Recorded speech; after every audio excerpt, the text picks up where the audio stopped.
Well, I mean, I think we're all going to have to figure out what our individual relationships are to AI, both in our lives, in our businesses, in our professions. The truth is, AI has been in the film business, creeping into the film business for a really long time. And now it's just this moment where we're all talking about it. I think what the Fall Guy did with it is a great like sort of start of a conversation or nibble, in the sense that like it is happening. That's a great sort of like observation of how dangerous it can be, and yet there was a truth to it, and he survived in the end and got to sort of like persevere. So to us, again, it's just about trying to figure out what our relationship is with it. It's going to be around, so hopefully we can find a positive one. Are you optimistic about the?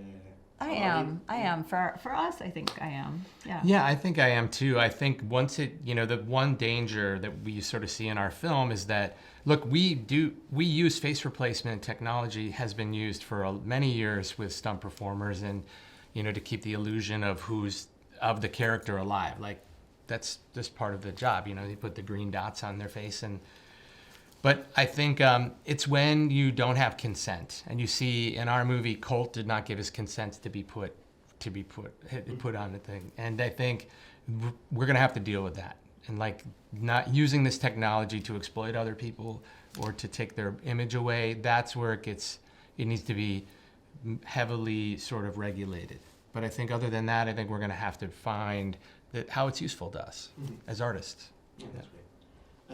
Kind of related to that, I want to ask you about this battle between the digital technologies versus the practical effects. Which one do you prefer while filming and while preparing the scenes?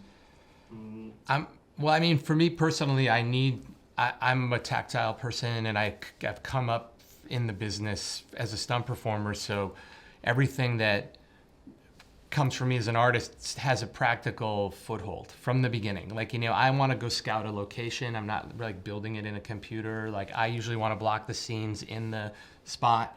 Even if we build a set, it's inspired on something that I've seen, and and same with stunts. Like, I want them to be as real as possible, and I want to ground them in as much practicality. But I think that being said, you can augment things with visual effects and make it amazing. And so even the movies that we had huge visual effects components, we started from a practical base.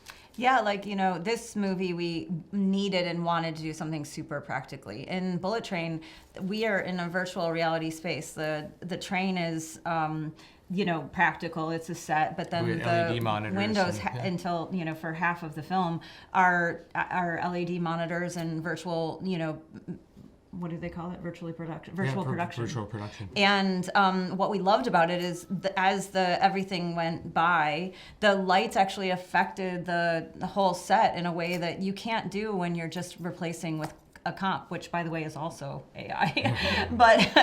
but anyways, it's just kind of what the movie requires, what the story wants and needs. That's nice. Now I want to ask you about your favorite action scene of all time. Oh gosh. Well, there's so many. I mean, Indiana Jones and the Last Crusade has, the convoy chase in that is pretty epic. Police Story 2, Project A, anything that Jackie Chan has pretty much ever done is like some of my favorite stuff. So I always say the Atomic Blonde stair fight. You give all the credit. I love that too. Really awesome. I love that too. That's amazing. Cool. So I think I have time for one last question. Yeah. So now I want to ask you about this joke that is inside the movie about the Oscar for the stunt doubles, because now we have added the Academy added the Oscar for the best casting. Casting, yeah. So when is it going to be the time for the stunt doubles? How necessary is it? I mean, we're really hopeful. We're getting a lot of positive energy from the Academy at this time, and it's after many, many years of a lot of hard work from the stunt community trying to, sort of get in there and figure it out. So hopefully soon. Yeah, we all feel like there's momentum and there's real positivity from the Academy, and I think sometime soon. Yeah. Hopefully, yeah. Well, guys, I have to wrap up, but thank you very much. It's been such a pleasure. Thank you. I really love the movie. Oh, great. Please. Great. Thank you so much. Thank you. Bullet Train is one of my favorite movies.